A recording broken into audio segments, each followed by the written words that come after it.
Salam hörmətli izləyicilər, bir daha xoş gördük. Deməli biz keçən dəfə sınağı paylaşanda dedik ki, sonuncu sınaqdır, amma MİQ-ə hazırlaşan həmkarların və müdavimlərin istəyini nəzərə alaraq növbəti sınağı hazırlamaq qərarına gəldik. İnanırıq ki, bu sınaqda sizin uğur qazanmağınızda müəyyən bir addım olacaq və ya müəyyən təsir olacaq.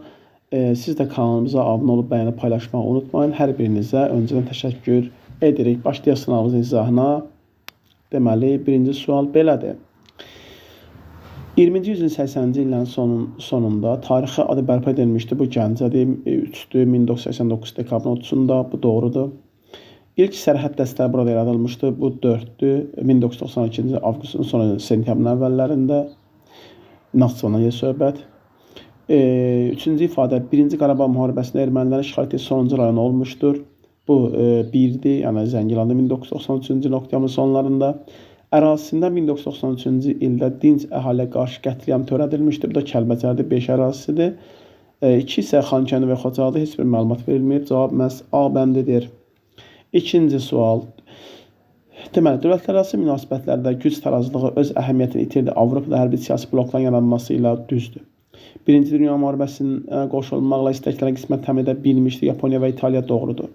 Osmanlı ilə Sevr müqaviləsinin bağlanmasının gecikməsinin əsas səbəblərindən biri qaliblər arasında mövcud ziddiyyətlərin yaranması idi, bu da doğrudur. Birinci Dünya müharibəsinin nəticələrindən biri kimi Avropa və yaxın şərqdə sərhədlərin dəyişməsi idi, bu da doğrudur. Sizə təqdim edilmiş fikirlərdən hansı yanlış verilmişdir? Heç birisi. Hamısı doğrudur. Cavab məhz B bəndidir. 3-ə baxırıq. Beləndə hansı ərəb baharının başladığı ildə Azərbaycanda baş vermişdir? Heydər Əliyev mərkəzində inşa olunmuşdur 2012-ci ildə. Qeyd edək ki, ərəb baharı 2010-cu ildə başlayıb.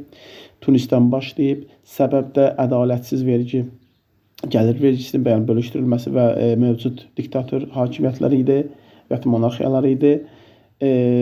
Tunisdən başlayıb 2010-cu ildə Liviya və Misri də əhatə etmişdir. Amma nəticəsi gözlənilən olmadı. Yəni daha da vəziyyət pis oldu. Əhalinin vəziyyəti daha da ağırlaşdı. Heydər Əliyev mərkəzi inşa olunmuşdu 2012-ci ildə. Naxçıvanda Türk Dövlət Dövlətlərinin zirvə görüşü keçirilmişdi 2009-cu ildə. 3-ə baxırıq. Alov qüllələri ucaldılmışdı. Bəli, Bayraq meydanına birlikdə 2010-cu ildir. Bunu götürəcəyik. 4-ə baxırıq. Azərbaycan Elmlər Akademiyası Milli Elm Akademiyası adlanmışdır. 45 martda yaradılıb. 2001-ci ildə adlanıb. Ona görə də məhz doğru cavab yalnız 3-dür. C bəndi. Cədvəldə uyğunluğu müəyyən edin. Azərbaycan SSR-nin mədəniyyəti 2-ci Dünya müharibəsindən əvvəl və sonra, 2-də də sonra deyir. Bakı Dövlət Universitetinin fəaliyyətə başlaması 19 sentyabrda AXC dövrünə aiddir. Əlifba islahatı həyata keçirilmişdir 29-cu ilə, bəli, ərəbi latinə əvəz etmişdir. Bu doğrudur. Latin qrafikalı əlifba Kiril əvəz olunmuşdur. Bu müharibənin gedişindədir. Bunu götürə bilmərik. 1-ə B olacaq. 2-ə baxırıq. Elm Akademiyası yaradılıb müharibənin gedişidir 45 martıdır. B-yə baxırıq. 10 illik təhsildə keçirilmişdir 1966 doğrudur. Nəsimi filmi ilə imtahan alınmışdır. Bu da 20-ci əsrin ikinci yarısı doğrudur. Məhz doğru cavab 1-ə B, 2-ə B-ci cavab məhz A bəndidir. 5-ə baxırıq. Xəritə nömrələnmiş hansı ölkələr haqqında həm 1-ci, həm də 2-ci Dünya müharibəsi dövrünə aid məlumat verilməmişdir? Deməli, 2 Yaponiyadır, 3 Koreyadır, 5 Çindir, 4 Hindistandır, 1 də İrandır. İrandan başlayırıq, yəni bir ərazidə baxaq ki, düzdür. Ərazisində müharibədə iştirak edən müxtəlif dövlətlərin qoşuluna daxil olmuşdur. Bəli, 1-ci Dünya müharibəsində Osmanlı, Çar Rusiyası, yəni İngiltərə və Böyük Britaniya. 2-ci Dünya müharibəsinin gedişində də 41-in avqustunda cənubdan Böyük Britaniya, şimaldan SSR qoşuluna daxil olmuşdur. Bu doğrudur. 2-yə baxırıq. Yəni Yaponiyada yenə söhbət, yəni bir sıra uğurlar əldə etsə də müharibənin sonları və ya nəticəsində həmin uğurları itirmişdir. Doğrudur. 3 Koreyadır. Ərazisi işğal altında olmuşdur. Bəli, məhz Yaponiyanın işğal altında idi. 4-ə baxırıq. Yarımüstəqil dövlət kimi əhalisi tabe olduğu imperiya maraqları uğrunda mübarizə aparmışdır. Bu Hindistanlı yarımüstəqil yox, müstəmlək olaraq səhv cavabdır. 5-ə baxırıq. Ərazisinin müəyyən hissəsi Yaponiyanın işğal altında olmuşdur. Bəli, həm 1-ci Dünya müharibəsində, həm də 2-ci Dünya müharibəsində müəyyən ərazi Yaponiyanın tərəfindən işğal olmuş və ya işğal altında olmuşdur. Məhz 4 haqqında 4-də olan ifadə doğru deyil. Məhz cavab D bəndidir. 6-cı sual. Azərbaycan Xalq Cümhuriyyəti Gəncə dövründə, Bakı dövründə dövlət quruculuq sayəsində ən mühüm tədbir görülmüşdür. Bəli, çünki 9-cu sinif səhv etmirəmsə Azərbaycan tarixində yazılır ki, dövlət quruculuq sayəsində ən mühüm, ən vacib tədbir ordu quruculuğu idi. Bu da 1918 belə deyək də iyunun 26-sında Gəncədə olub. Gəncə dövrdə 16 iyun, 17 sentyabr tarixdə 18-ci ildə hərbi məktəbin yaradılması Gəncə yaradılıb, amma iyunun əvvəldir. Biz bilirik ki, Milli Hökumət Tiflisdən Gəncəyə 16 iyun tarixində gəlib. Bu da ortalar və ya ikinci yarısına düşür. C-yə baxır, İrəvanın ermənilər güzəştə gedilməsi. Bu da və ya gedilmişdir. Bu da 29 maddə Tiflis dövrünə. Yəni beynənci Tiflis dövrüdə A yalnız 1-ə uyğun gəlir. 2-yə baxırıq, Bakı dövründə ingilis qoşunları şəhərdən çıxarılması bu Gəncə dövrü idi. Çünki uğrunda mübarizə aparılmayıb. Əksinə Bakı dövründə ingilis qoşunlarının qalmasını istəyirdi. Çünki ingilis qoşunlarının qalması özünün beynəlxalq təhlükəsizliyi hesab edirdi axıcı. B-yə baxırıq, əks-inqilabi mübarizə təşkilatının, yəni əks-inqilabi mübarizə təşkilatı yaradılıb. Doğrudur. Bu 1919 iyununda çox millətli tərkibi olan Milli Şuranın yaradılması, Milli Şura tərkibi çox millətli idi, yalnız müsəlman etiqadlı ziyalılardan ibarət idi. Ona görə 1-ə A, 2-yə B, məhz doğru cavab B bəndidir. Parlament çox millətli olub. 7-yə baxırıq, xəritədə verilmiş hansı ərazi haqqında doğru məlumat verilmişdir? 1. Mandat sisteminə əsasən Fransaya verilmişdir. Bəli, 19-cu ildə mandat sistemi Suriyadan gedir söhbət, doğrudur. 2. 20-ci yüzyılın 90-cı ildə türklərə qarşı qətliam törədilmişdir. Bu Azərbaycanda və İraqda olub, amma İraq yox, 2-də məhz İordaniya ərazisidir. 3-ə baxırıq, Osmanlının Afrikada sonuncu itirdiyi mülki olmuşdur. 3 Əlcəzairdir, 5 olmalı idi. Bu da getdi. 19-cu əsrdə Böyük Britaniyanın dominionu kimi meydana gəlmişdir. Xeyr, 20-ci əsrin əvvəldə, yəni 1910-cu ildə Cənubi Afrika adı ilə. 5-ə baxırıq. Fransa tərəfindən əhalisi soyğuna məruz qalmışdır. Bu 5 Liviyadır. İtaliya tərəfindən soyğuna məruz qalıb və hətta kimyəvi silahdan istifadə olunma əhaliyə qarşı. Məhz doğru cavab 1-dir, A bəndi. Deməli, 8-ci suala baxırıq. Zamana uyğun olaraq hansı ərazilərində baş vermiş inqilabların nəticələrindən biri də vahid konstitusiyalı monarxiya çevrilməsi idi. Yəni, konstitusiya qəbul olunur və bunun nəticəsində ölkə konstitusiyalı monarxiya çevrilir. Yəni, vahid şəkildə olsun, amma baxırıq, deməli, başlayaq birdən Rusiyada ümumiyyətlə konstitusiya ilk dəfə qəbul olunur 1918-ci ildə RSFSR-də. Bunu götürməyəcək, getdi. Yəni, ikinci 10 illikdə olub, amma ilk 10 illik soruşur. Bu doğru deyil. Deməli, gəlirik 2-yə, 19-cu əsr, bəli, 1876-cı ildə Osmanlı qəbul olundu və Osmanlı konstitusiyalı monarxiya çevrildi və bütün təbəələr Osmanlı adlandırıldı. Yəni, vahid şəkildə əhatə edirdi imperiyanı. Deməli, baxırıq 3-ə, 19-cu əsrin 40-cı illərində Prusiyaya aiddir. Bütün Almaniya əhatə etməyəm, yəni vahid konstitusiya deyildi. Qəbul olunub, amma 49-da inqilabda, amma vahid deyildi. Yəni, bütün Almaniya əhatə etmirdi. Bunu götürə bilmərik. 4-ə baxırıq, 18-ci əsr, bəli, 1791-ci ildə Fransada qəbul olunub və ölkə konstitusiyalı monarxiya çevrilirdi. 2-4 doğrudur. 3-ə baxırıq. 2 dənə 3 idi, üzüldür, sən burada 5 qeyd olunmalı idi. Yəni, burada yanlışlığa yol verilir. Ümumiyyətlə, yəni, həmin tarixdə İspaniyada konstitusiyadan danışmır. Məhz doğru cavab C bəndi, texniki səhv gedib bu sualda. Sxemdə uyğunluğu müəyyən edin, tarixlər və baş vermiş hadisələr. 1992-ci il olsun, həm də siyasi olsun, 96-da iqtisadi olsun, 97-də mədəni olsun. Dövlət neft fondunun yaradılması bu 99-dur. Həm iqtisadi, amma 99-dur, uyğun gəlmir. İllə uyğun gəlmir. Magistratura təhsil pilləsinə ilk qəbul keçirilməsi bu mədənidir, 97-dədir, bəli, deməli 3-ə B olacaq. Baxırıq, GUAM-ın yaradılması 97-dir, amma iqtisadidir, yəni mədəni deyil. Bunu götürməyəcək. Yəni 97 olsun, amma mədəni deyil. Torpaqların əvəzsiz olaraq kəndlərə verilməsi bu doğrudur, 96-cı il iqtisadidir. Deməli 3-ə B, 2-yə D olacaq, 3-ə B, 2-yə D. Hələ ki, E bəndə uyğun gəlir. Baxırıq, deməli, E-yə Milli Şuranın Milli Məclis adlanması, bəli, 1992-ci il mayın 18-də. Məhz doğru cavab E bəndidir. Xəritə üzərində zamanla qeyd olunmuş dövrdə dövlətlərin ümumi oxşar cəhəti, yəni 20-ci əsrin 20-ci illəri SSR-i, 20-ci əsrin 50-ci illəri isə Çin üçün Yəni oxşar cəhət istəyir. Yəni Çin və SSR burada müqayisə olunub. Hakimiyyət dəyişikliyinin baş verməsi 20-ci ildə SSR-də olub, Stalin gəlib hakimiyyət, amma Çində bu baş verməyib. Mao Zedong hakimiyyətdə olmuşdu, 60-da da hakimiyyətdə olub, ona görə dəyişiklik götürə bilmərik.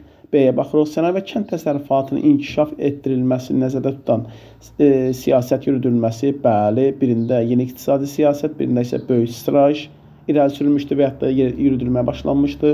B oxşardır. C-yə baxırıq, Böyük Britaniya ilə iqtisadi və siyasi müqavilə imzalanması. O dövrdə Çinin hər hansı bir müqaviləsindən söhbət gedir, amma belə deyək də 21-ci ildə SSR-nin müqaviləsi var. Amma yəni ortaq cəhət deyil. D-yə baxırıq, NATO üzvü olan dövlətlər tərəfindən bərabər hüquqlu dövlət kimi tanınmaları 20-ci illərdə düzdür, yəni SSR Ceneva konferansına çağırıldı, amma 1971-ci ilə qədər Çində olan yəni kommunistlər idarə etdiyi, yəni həmin ərazilər bərabər hüquqlu dövlət kimi tanınmırdı. Yalnız Tayvan BMT-də Çin adından təmsil edirdi və hətta iştirak edirdi. Ona görə bunu götürə bilmərik. Y bəndinə baxırıq, beynəlxalq təşkilatlarda daimi üzv olmaları yenə də beynəlxalq təşkilatlara heç birisi qoşulmamış, çünki SSR 34-də qoşulub. O zaman beynəlxalq təşkilatların, yəni Millətlər Cəmiyyətinə 19 yaranmışdı, Versalın mühüm nəticələrindən biri kimi. Eyni zamanda Çində 1945-ci ilin aprel-iyun ayları San Fransisko konferansının yekun olaraq, tam olaraq yaradılıb fəaliyyətə başlayan BMT-yə 71-ci ildə təmsil olunacaq. Üzv olsa da təmsil olunması yox idi. Yəni həm də üzvlüyünün Tayvan hökuməti yəni həyata keçirirdi 45-71-ci illər. Məhz doğru cavab B bəndidir. 11-ci suala baxırıq. Azərbaycanın müstəqil dövlətlər birliyinə qəbul olunması, milli valyutanın manatın dövrəyə buraxılması, Azərbaycan SSR-nin adı dəyişdirilərək Azərbaycan Respublikası adlandırılması verilənlərdən hansıları Azərbaycanda mövcud olmuş 3-cü Respublika dövrünə aid deyil? MDB qoşulması 93-91 oktyabrın 18-də yaranıb, 93-ə götürəcək. Milli valyuta manatın dövrəyə buraxılması 92 yayda Vəzir prezidenti dövrünə bunu götürəcək. Amma SSR-nin adı dəyişdirilməsi bu 1991 5 fevraldır, amma müstəqillik oktyabrın 18-də qazanmışıq. Məhz 3 yanlışdır, aid deyil. Cavab C bəndi. Xəritədə ulduzla verilmiş şəhərin tarixinə uyğun gəlmir daha doğrusu. Uyğun gəlmir. Şəhər Gəncə şəhəridir. AXC dövründə müvəqqəti paytaxt olması, bəli, bu da 9-cu sinifdə səhv etmirəmsə qeyd olunub, cümlə olaraq qeyd olunub. İndi olarsa mən 11-dən 9-cu qarışdırıram, amma mütləq 100% məktəb dərsliğində var. B-yə baxırıq. Dövlət quruculuq sahəsində ən mühüm milli ordunun yaradılması haqqında qərar bu şəhərdə verilmişdir. Yəni, ən mühüm qərar olan, yəni milli ordunun yaradılması haqqında qərar bu şəhərdə verilmişdir. Bu da doğrudur. 19-cu əsrin ikinci yarısında taxılçılığın əsas inkişaf etdiyi ərazinin də daxil olduğu quberniyanın mərkəzi olmuşdur. Bəli, çünki Qarabağ idi əsas taxılçılıq mərkəzlərindən biri, o da yəni onun tərkibində idi o zaman. İlk dəfə mitinqlərində yaşasın Azərbaycan muxtariyyəti şüarı səsləndirən partiya bu şəhərdə yaradılmışdır. Bəli, 1917-nin martında Nəsib bəy Yusufbəyin yaratdığı Türk mərkəziyyə, Ədəm Mərkəzi Partiyası daha doğrusu. Baxırıq, Yisin dövründə Azərbaycanın ikinci böyük sənayişlərini çevirmişdir. Xeyr, bu sənayiləşmənin dövründə 20-ci illərin sonlarında, 28-29-cu illərdə və hətta 30-cu illər əfəsində məhz ikinci böyük sənaye şəhərinə çevrildi Bakıdan sonra. Məhz yanlış cavab E bəndidir. 13-cü sual. Eyler-Venn diaqramında sual işarəsinin yerinə uyğun gələn bəndlər müəyyən edin. Yəni uyğun olsun. Bir ifadədə yəni uyğunluq olsun. Dövlət himni və gerb eyni ildə qəbul olmuş. Xeyr, dövlət himni 92-nin mayıdır, gerb 93-ün yanvarıdır. Uyğun gəlmir. Çulfa və Şaxtaxt keçid məntəqələri Heydər Əliyevin birinci prezidentlik dövründə qurulmuşdur. Xeyr, çünki 92-ci may və avqust aylarında olub. Ona görə də Heydər Əliyev 93-cü ilin oktyabrın 3-ündən prezident olub, düşmür. 3-ə baxırıq, Azərbaycan İqtisadi Əməkdaşlıq Təşkilatına və BMT-yə eyni ildə 92-nin fevralında İqtisadi Əməkdaşlığa, 92-nin martında BMT-yə qəbul olunub. Cavab yalnız 3-dür. Cavab C bəndidir. Çin Xalq Respublikasında həyata keçirilmiş böyük strateji tədbiri ilə mədəni inqilab hərəkatının oxşarlığı, məktəblərin və universitetlərin açılması, xeyr, əlaqəsi yoxdur. Repressiyalara məruz qalanlara bəraət xeyr, əlaqəsi yoxdur. Kəndlilərin bir sosial təbəqə kimi məhv edilməsi xeyr, əlaqəsi yoxdur. Kəndlilərə güzəştli şərtlərə dövlət tərəfindən maddi yardım edilməsi xeyr, bununla əlaqəsi yoxdur. Uğursuzluq nəticələnmələr bəli, 58-66-da, biri 58-də elan olmuşdu, biri 66-da, 76-da mədəni inqilabda uğursuz nəticələndi. Məhz yəni E bəndi doğru cavabdır ikisi üçün də. 15-ci sual. Azərbaycanda mövcud olmuş 3-cü respublika 1-ci respublikadan fərqli olaraq, yəni AXC-dən indiki respublikanın fərqini soruşur. Ermənilər ərazi iddialarına qarşı mübarizə aparmışdır ikisi də. Xarici dövlətlərin neft sazişi imzalamışdır ikisi də. Qonşu ölkələrdə səfir yazmışdır hər ikisi. 20-ci yüzillikdə mövcud olmuşdur hər ikisi. Biri 18-də, biri 91-də yaranıb. Rusiya ordusunu ölkə ərazisindən çıxarmışdır. Xeyr, Rusiya ordusunu çıxardan 92-də Elçibəyin dövründə 3-cü respublikadır. Amma AXC yanında Azərbaycan ərazisində keçmiş Çar imperiyasının ordu hissələrinin tör-töküntüsü olan bolşevik ideologiyasının təsiri altında olan ruslar və ermənilərdən ibarət quldur dəstələri var idi. Bu qədər, yəni cavab E bəndidir. 16-ya baxırıq. 20-ci əsrin 70-ci illərin sonunda ərəb ölkələrinin siyasi birliyinin sarsılması səbəb oldu. Yəni sarsıtdı. Qəzzə Ərha sazişinin bağlanması xeyr, bu 94-də, yəni əlaqəsi yoxdur. Əslində bu Fələstinə yaradılması İsrail qəbul edirdi. Cenevra şəhərində yəni yaxın şərq üzrə sülh konfransı çağırılması idi. Yəni burada ərəb dövlətləri istəri, İsrail isə yəni ABŞ müdafiə edirdi. 73-cü ildə yəni çağırılmalı idi. Yəni İsrailin ilk dəfə məğlub olduğu müharibədən sonra. Bu da əlaqəsi yoxdur. Yasin Ərafatın başçılığı ilə FAT-ın yaradılması xeyr, bunun da əlaqəsi yoxdur. Əslində bu Fələstin azad olunması uğrunda mübarizəni gücləndirmək xarakter daşıyırdı. Deyə baxırıq, Yahudilər üçün ayrılmış Fələstin torpaqlarında müstəqil İsrail dövlətinin yaradılması xeyr. Bu əslində ərəb dövlətlərini birləşdirib İsrailə müharibə elan etməsinə səbəb olmuşdur. 48-ci ildə o məğlub olmuşdur, amma Eyə baxırıq, Sinan yarımadasının Misrə qaytarılması ilə nəticələnən sazişin imzalaması bəli, Camp Davis sazişi 78-ci ildə və separat sülh bağlayıb Misir çıxdı, yəni müharibədən və nəticədə ərəb dövlətləri onu belə deyək də Ərəb liqasını çıxartdı, əlaqanın kəsiləməsi cavab E bəndidir. 17. Deyir ki, 19-cu yüzilin 50-ci illərində yaradılmış quberniya 19-cu yüzilin 60-cı illərində ləğv edilmiş quberniya. Yaradılan Bakıdır, ləğv olunan Dərbənddir. Baxırıq. Verilənlərin ümumi cəhətini müəyyən edin. Ərazisində olan dövlət kəndlilərinin digər əraziyə köçmək hüququnun məhrum olunması, köçmək hüququnun məhrum olunması, bəli, hər ikisi məhrum olub da. Yəni 53-cü ilə verilib, yəni belə deyək də, məhrum idi. Dövlət kəndliləri hər ikisində yəni tərk edə bilməzdi. Desəydi ki, verildi, yəni bu verildi desəydi, bu yalnız bir ayda olacaqdı. Çünki ikinci sonra yaranıb, ona düşməyəcəkdi. Amma məhrum idi, məhrum olması, yəni köçə bilmirdi dövlət kəndliləri, hər ikisində olub bu. Deməli, bir doğrudur. Tərkibində olan qəzalarda tütün məhsullarının becərilməsi bəli, yəni Quba hər ikisinin tərkibində olub. Yəni Quba tütünçülüyün becərdiyi Şəki, Quba, Zaqatala əsas mərkəzlərdən olub və yaxud da becərdiyi ərazilərdən olub. İki də doğrudur. Quberniya mərkəzinin əsas sənaye şəhərlərində olması Bakı 60-da yaranmışdı sənaye şəhərlərində, amma Dərbənd yox. 1-2 məhz doğru cavabdır. Məhz D bəndi. 18-ə baxırıq. Hindistanın ilk baş naziri olmuşdur. Hindistanın daxili və xarici siyasətinin əsas prinsiplərini hazırlamışdır. Cavahirlər Nehrudan gedir söhbət. Verilənlərə aid olduğu şəxslər Mohandas Gandhinin, yəni Hindistan Milli Azadlıq Hərəkatının lideri olan və yaxud da böyük şəxsiyyəti olan Mohandas Gandhinin oxşarlığını istəyir. Baş nazir olmaq xeyr, o baş nazir olmayıb. Çünki baş nazir vəzifəsi 50-də olub, ona görə də o 48-də öldürülmüşdür, əlaqəsi yoxdur. Azadlıq hərəkatının fəal üzvlərinin olması cavab məhz B bəndidir. Xəritəyə əsasən verilmiş ərazilərə aid doğru məlumat müəyyən edir. Xəritədə deməli görürük ki, əyalətlərdən söhbət gedir. Bir də Yelizavetpol və Çar Balakən dairələrindən söhbət gedir. Çar Balakən 19-cu əsrin 40-cı illərində keçirilmiş inzibati islahat nəticəsində əvvəlki inzibati bölgüsünü və adını saxlayan yeganə ərazi idi, bəli. Yəni istər Çar İmperiyasının işğalının ilk mərhələsində, istərsə islahatlardan sonra saxlamışdı, bu doğrudur. Yelizavetpol əsas taxılçılıq mərkəzində çevrilmişdir. Xeyr, biz burada Yelizavetpol dairəsindən söhbət gedir. Yelizavetpol dairəsi də taxılçılıq mərkəzi deyildi. Yalnız 68-də quberniya yaradandan sonra Qarabağın tərkibinə və Qarabağın timsalında o taxılçılığın əsas mərkəzlərindən biri kimi götürülə bilir. Çünki istər xanlıqlar dövründə, istərsə də 19-un əvvəllərində Qarabağ və Şirvan taxılçılığın buğda, arpa və sair dənli bitkilər əsas mərkəzi və yaxud da bu sahədə ixtisaslaşmış ərazilər idi. C-yə baxırıq. Lənkəran əyaləti komendantın rəhbərlik etdiyi vahid məhkəmə fəaliyyət göstərdi. Komendant məhkəməyə rəhbər edirdi, amma vahid yox.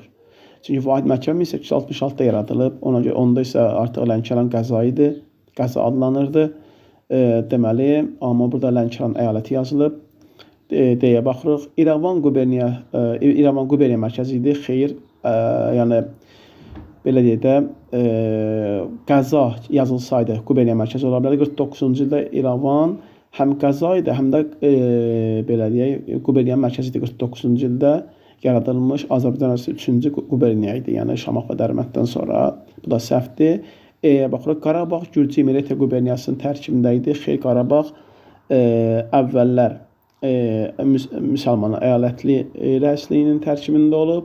Sonra isə Xəzər vilayətinin tərkibində olub. Ona görə də məhz doğru cavab A bəndidir. 20-ci sual. Taft-Xartli qanunun qəbul edilməsi, ədalətli xətt siyasətinin irəli sürülməsi, konstitusiya qadınlara seçki hüququ verən dəyişikliyin edilməsi. Deyir ki, verilənlərdən hansı ABŞ-də firavanlıq dövləti dövrünə uyğun gəlir? Yəni heç birisi. Firavanlıq dövləti 48-dən başlayır, amma Taft-Xartli 47-dir, ədalətli xətt siyasəti 45-dən, yəni yeni xətt siyasəti davam olaraq elan olunmuşdu Harry Truman tərəfindən.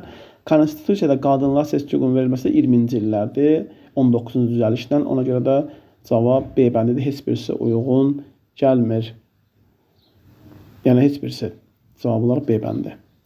Deməli, 21-ci sual. Eyler-Venn diaqramında rəqəmlərin verildiyi yerdə uyğun bəndləri müəyyən edin. Azərbaycan 3-cü Respublikanın yaranmasından əvvəl, 3-cü Respublikanın yaranmasından sonra.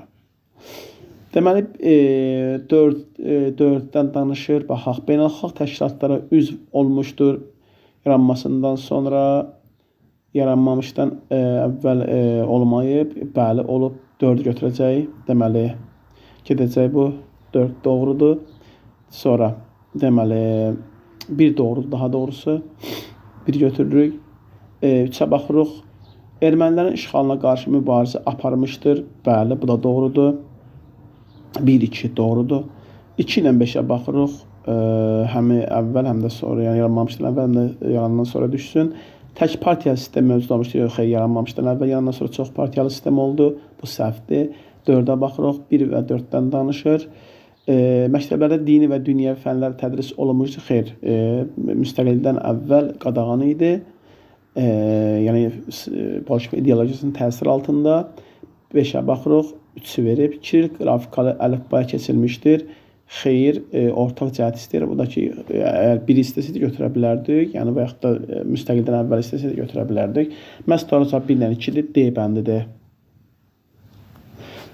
Xronoloji ardıcıllıq müəyyən edin. Deməli, Yeni Azərbaycan Partiyasının yaradılması 1992 noyabrın 21-i, Xocalıq faciəsinin törədilməsi 92-26 fevral, Azərbaycan BMT-yə daxil olması 92 martın 2-si, Şuşanın erməni tərəfindən işğal olması 92 mayın 8-i.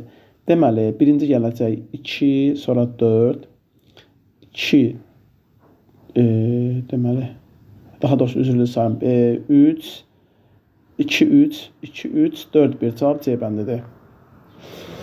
23-cü sualda 21 Azər hərəkatından fərqli olaraq 29 Bəhmən hərəkatı, yəni biri 1941-46-ya aiddir 21 Azər və 45-ci ildə Milli Hökumətin yaranması ilə 21 Azər hərəkatının, yəni həm təqibinə düşdüyü üçün belə adlandı. 29 Bəhmən hərəkatı 78-79 inqilabına aiddir. Milli Hökumətin yaradılması ilə nəticələnmişdir, bu 21-ə aiddir, bunu götürənmərik. İngilislərin köməyi yaradılmışdır, xeyr, səhvdir. Monarxiya idarəçiliyinə son qoyulmuşdur. Bəli, cavab C bəndi. Çünki 21 Azərdə son qoya bilməmişdi. Yalnız Milli Hökumət yaratmışdı, amma ikincidə son qoydu və İran İslam inqilabı qalib gəldi və İran İslam Respublikası elan olundu. Cavab C bəndidir. 24-də baxırıq. Ulu öndər hesab edilmişdir. Millətin atası adlandırılmışdır. Pakistan dövlətinin qurucusu olmuşdur. Kəşmir məsələsində ciddi uğurlar əldə etmişdir. Verilənlərdən hansılarda Məhəmməd Əli Cinnəyə aid etmək olmaz? Yalnız 4-dür. Çünki Kəşmir məsələsində elə bir ciddi uğur qazanmayıb. Yəni Hindistan və Pakistan hələ də münaqişə davam etməkdədir. 25-ə baxırıq. 1-ci Qarabağ müharibəsi illərinə aid deyil. Uğursuz Daşaltı əməliyyatı 92 yanvarı düzdür. Milordun ilk əməliyyatı da uğursuz olmuşdur. Əlaqənin düzgün qurulmaması səbəbilə rabitə əlaqəsi, yəni Bəyə baxırıq. Lasna rayonu işğalı 92-ci il mayın 18-i bu da var. Xocalı soyqırımı törədilməsi 92 fevralın 26-sı bu da var. BMT-nin Təhlükəsizlik Şurası tərəfindən bir sıra qətnamələrin qəbul, bəli, 93-cü il Kəlbəcərin işğalından sonra 30 apreldə 822 sonraki ərazilərin işğalı ilə bağlı 854, 874, 853, 874, 884 sayı qətnamələr. Y bəndinə baxırıq. Rusiya ilə Bişkek protokolunun imzalanması xeyr. Ermənistanla Rusiyanın vasitəçiliyi ilə 94 mayın 8-də imzalandı. 12-sində qüvvəyə mindi. Cavab E bəndidir. 26-ya baxırıq. Ermənilər tərəfindən Azərbaycan rayonlarının işğalını xronologiyalı müəyyən edin. Deməli, 1 Laçın, 2 Zəngilan, 4 Qubadlı, 3 də Kəlbəcərdir. Baxaq. Birinci gəlməlidir 1, 92 mayın 18-dir. İkinci gəlməlidir 3, 93 apreldir. Deməli, 1, 3, 1, 3, sonra gələcək 1, 3, 4, 2 olmalıdır. Burada üzrlü sayın, yəni xronologiyalı texniki səhvə yol vermişik. Burada 13, 42 olmalıdır cavab. Çünki Qubadlı 93, 31 avqustdur. Amma Zəngilan isə oktyabr ayının sonlarıdır. Məhz cavab C bəndə, amma 2, 4-dən sonra gəlməlidir şərti ilə. 27-ci sual. Çində Sun Yat-sen və Hindistanda Cəvahirləl Nehru üçün oxşarlıq baş nazir olmaları Sun Yat-sen xeyr, prezident Sun Yat-sen inqilabın rəhbəri və yaxud da prezident olub. İngilislərə qarşı üsyan rəhbəri etməsi yox, götürəməli. Demokratik dəyərləri müdafiə etmələri, bəli, cavab məhz C bəndidir. Deməli, 28-ci sualda 93-cü il avqust ayında işğal edilmiş və adı buraxılmış rayonla Kəlbəcər rayonunun oxşarlığı. Adı buraxılan rayon Füzulidir. Müharibənin gedişində ərazinin bəzi hissəsinin düşməndən geri alınması, bəli, Horadiz əməliyyatı ilə A doğrudur. İşğal ilə əlaqədar BMT Təhlükəsizlik Şurası 822 yox, bu Kəlbəcərlə bağlıdır təkcə. Bişkek müqaviləsi əsasən Azərbaycan qaytarılması xeyr, əlaqəsi yoxdur, erməni işğal altında qalırdı. D-yə baxırıq, ərazisində Rus müsəlmanlarının yerləşdirməsi xeyr, əlaqəsi yoxdur. İşğal ilə əlaqədar Ermənistan MDB-dən xaric olması xeyr, heç belə bir şey qərar yoxdur. Yəni cavab elə A bəndidir. 29. Yaponiyanın 2-ci Dünya müharibəsindən sonraki dövrünə aiddir. İlk dəfə konstitusiya monarxiyanın elan olunması bu 1889-da getdi. San Fransisko konferansında ABŞ-la təhlükəsizlik müqaviləsi imzalanması 2. Hiroşima və Nagasaki şəhərlərinə atom bombası atılması xeyr. Bu müharibənin gedişidir 45-ci avqustun 6 və 9-da. SSR diplomatik əlaqələrin bərpa olunması, bu da var.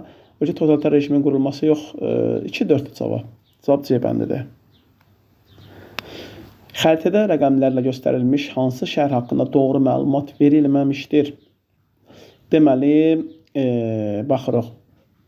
2 Kəlbəcərdir, 5 Goranboydur, 1 Xocalı və Xankəndi, 3 Füzuli, 4 də Cəbrayıldır. Erməni işğalına azad olunmuş ilk şəhər mərkəzi olmuşdur, 4 doğrudur. Cəbrayılın söhbət. 3-ə baxırıq. 22-ci ilin oktyabrında hava limanı tikilmişdir, xeyr. 21 oktyabrdadır, 22 oktyabrda Zəngilanda olmalıdır, B səhvdir. Məsələn, cavab B bəndidir. 2-yə baxırıq. Ərazisində həm 1992-ci ildə, həm də 93-cü ildə dinc əhali qarşı qətliamlar törədilmişdir. Bu doğrudur. Kəlbəcərdən gedir söhbət. Yəni Başlıbel və Ağdaban faciələri. 5-ə baxırıq. Yəni Goranboydur. Talış kəndi yüksəkliyi azad edilməsi ilə təhlükəsizlik təmin edilmişdir. Aprel döyüşdə 2016-cı ilin, bəli, aprelin yəni 2-5 arasında da doğrudur.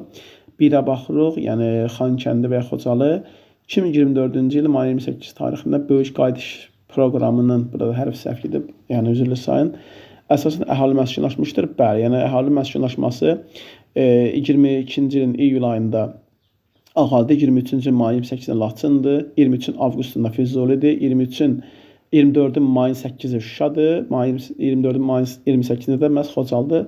Doğru cavab B bəndi məhz yanlış verilib. 31-ci sual. 20-ci yüzün 60-cı illəri tarixi ilə 90-cı ilə tarixinə aid ümumi cəhət Konstitusiyaya dillə bağlı maddənin əlavə edilməsi heç birinə aid deyil. Parlamentin çağırılması 90-cı illərdə, 95-də ilk demokratik parlament. Heydər Əliyev Azərbaycanda rəhbərliyə qayıtması bəli 69, 93 məhz doğru cavab elədi. Bəndidir.